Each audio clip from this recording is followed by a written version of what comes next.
আকৌ এদিন শৰাই ঘাটত ৰহ লাগিব, অসমীয়াক মাৰিবলৈ মুগ লাগিব। জাতি ভেটি বচাবলৈ লাচিত নহব, নিজে হেংদাং নধৰিলে কোনে বচাব। আহ আহ আউলায়া ও অসমীয়া, সজাগ নহলে জাতি যাব এতিয়া। অসমীয়া নিজৰ মাজত বিভেদ আহিব, বঙালীয়ে গাড়ীত বহি শাসন চলাব।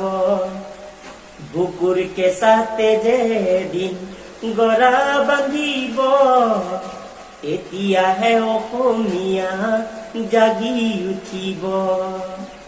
আহ আহ আউলায়া ও অসমীয়া, সজাগ নহলে জাতি যাব এতিয়া। আহ আহ আউলায়া ও অসমীয়া, সজাগ নহলে জাতি যাব এতিয়া।